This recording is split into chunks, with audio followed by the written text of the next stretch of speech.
Assalamualaikum warahmatullahi wabarakatuh. Alhamdulillah kita selesai materi isim dan fi'il, dan kita akan masuk materi ketiga, komponen utama bahasa Arab, yaitu harf atau partikel ya. Tapi sebelumnya kita review sedikit untuk merefresh pemahaman kita. Ini dalam bahasa Arab al-kalimah ya, kata komponen utamanya ada tiga ya, isim kata benda, fi'il kata kerja, dan harf partikel. Jadi kalau kita baca Al-Quran misalnya, idza jaa nasrullahi wal fath, idza itu dzaraf ya, keterangan waktu, jaa fi'il, idza jaa misalnya, idza jaa nasrullah, idza dzaraf ya, jaa fi'il, nasru isim ya, kata bendanya, Allah juga isimnya. Ketika kita baca Al-Quran dan kita sudah tahu ini isim, ini fi'il, ini harf.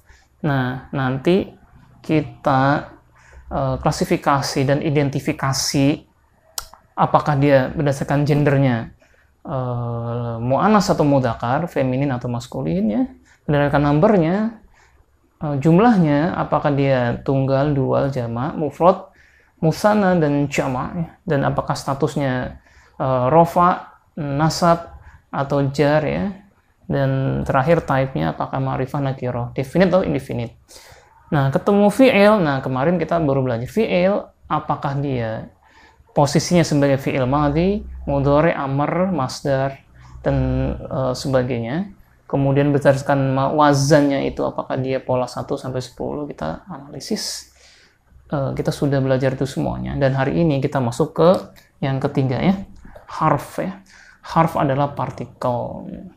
Nah, partikel dalam bahasa Arab secara umum dibagi menjadi tiga, yaitu partikel yang menjadikan isim atau fi'il berharokat i, yang kedua partikel yang menjadikan isim atau fi'il berharokat a, dan ketiga partikel yang menjadikan fi'il berharokat sukun atau jazm ya. Baik, kita bahas.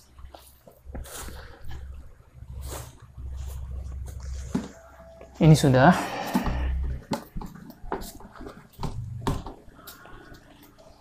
Jadi kita akan bahas tentang harf ya. Harf. Baik, harf. Kita sudah, hari ini kita belajar harf jar ya, harf jar. Jadi harf fungsinya adalah sebagai pereaksi ya. Sebagai pereaksi. Kalau kita bayangkan apa yang terjadi ketika misalnya ketan atau singkong kita berikan ragi, maka ragi ini akan bereaksi terhadap singkong dan singkongnya menjadi lembek ya, menjadi tape. Nah, jadi tadi isim dan fi'il itu adalah ibarat bahan pokoknya ya, yang akan direaksikan oleh harf ya. Misalnya kata al-masjidu, masjid ya, al-masjidu, defaultnya ada u, tapi kalau kita kasih di sini min ya, bukan masjidu lagi, tapi sudah minal masjidi ya, berubah dari u menjadi i. Itu yang dimaksud dengan pereaksi. Nah, harf ini prinsipnya adalah partikel kecil terdiri dari dua atau satu huruf ya, min, fi, an, ala, yang menjadikan kata benda atau isim dan fi'il berharokat tertentu. Itu prinsip harf. Kita masuk ke yang pertama ya, harf jar. Harf jar itu pada umumnya menjadikan isim dia berharokat kasroh. Nah, jar itu spesial untuk isim saja ya, isim. Jadi dia jatuh cinta hanya pada isim. Jar, di depan jar tidak boleh fi'il ya, depan jar harus isim ya. Misalnya al-masjidu kan isim ya, kan ada alif lam. Baik. Jar. Nah, kita harus tahu jar ini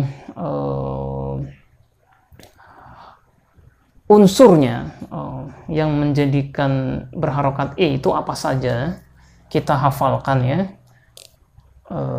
Kalau kita hafalkan tanpa rumus akan susah. Maka kita hafalkan dengan super memory system, yaitu kata, ini huruf jar ya, kata, wali, fian, bisa, ngalamin, ilang, harta. Baik, kita hafalkan ya biar mudah. Partikel ini ketika depannya diberikan kata benda atau isim, maka akan dia berharokat i atau jar ya. Jadi kata, wali, fi'an, bisa, ngalamin, ilang, harta ya. Kata, wali, fi'an, bisa, ngalamin, ilang, harta. Ini rumus saktinya. Nah, K itu artinya seperti ya, untuk perumpamaan misalnya antara kasyamsi, kalbadri. Ta untuk kosam ya, atau sumpah misalnya tawahi ya. Misalnya kalau wa untuk sumpah juga, ini dua untuk sumpah nih. Tawahi, wawahi, wasyamsi, wal fajri. Kalau li artinya untuk ya, lil qiraah, litijarah, lida'wah, li ya untuk biasa. Fi artinya di ya, fil masjidi, fil baiti. An artinya tentang atau dari juga. Anil kitab, tentang kitab misalnya. Bi dengan ya, bil haqqi, wa tawassaw bil haqqi bisobri, ala atas ya, alal haqqi atas haqqi. Minal masjidi ya, ila artinya ke ya, ke, ilal masjidi juga, ilal baiti, ilal madrasati, hatta juga artinya hingga ya, hatta matla'i misalnya. Baik, ini adalah huruf-huruf jar ya, dihafalkan. Kata, wali, fian, bisa, ngalamin, ilang, harta, yang paling mudah dan sampai muncul. Baik, kita contoh dalam Al-Quran ya. Misalnya wal asri ya, wal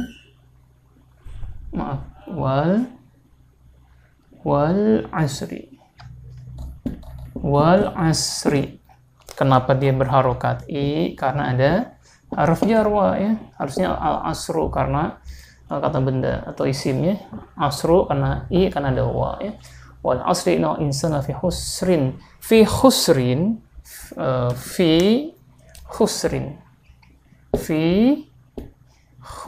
ya, khusrin. Kenapa i juga? Karena ada fi ya, fi khusrin. Kenapa khusrin bukan ri saja? Karena dia tidak alif lam. Kalau alif lam fil khusri saja. Baik.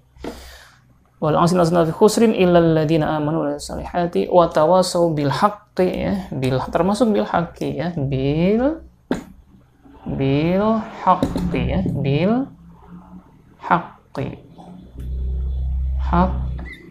Kenapa qi?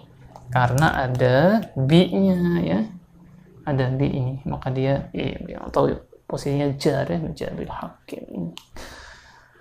Baik, misalnya kalau ka ya, kamasali hoimin jabal kufar, kamasali hoisin ya, jabal kufar nabatuhu. Kalau li tadi sudah diterangkan ya. Baik, ini contohnya. Wal asri innal insana lafi khusri. Misalnya di surah Al-Isra ya, subhanalladzi asra bi 'abdihi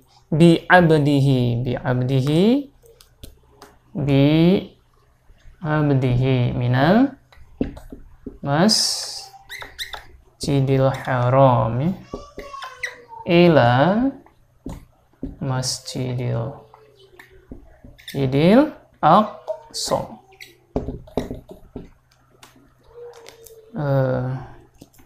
Subhanalladzi asra bi abdihi bi abdi ya. Kenapa di? Karena ada ini. Ada bi abdihi, min ada min ini huruf jar juga, maka dia i masjidi ya. Minal masjidil harami ila, ada ila ya, ilal masjidi juga. Kenapa i? Karena ada ila. Ini contoh-contoh huruf jar ya. Baik, kita kasih contoh lagi.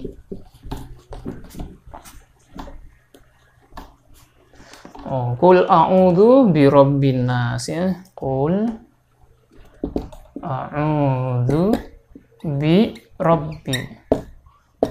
Ada bi ya. Qul a'udzu bi, ada bi ya. Ada bi, dia huruf jar. Maka robbinya itu harus i. Kenapa i bukan robbu? Karena ada bi ya. Qul a'udzu bi rabbin nas. Ini adalah contoh-contoh aplikasi huruf jar dalam Al-Quran. Intinya adalah ketika kita menemukan reaksi ini ya, huruf-huruf yang meraksikan kata benda atau isim di depannya, maka isim di depannya akan berharokat i ya. Yang ada di dalam Al-Quran. Baik, kita akan lanjutkan besok dengan haruf nasab dan haruf jazm insyaallah. Sampai di sini. Wassalamualaikum warahmatullahi wabarakatuh.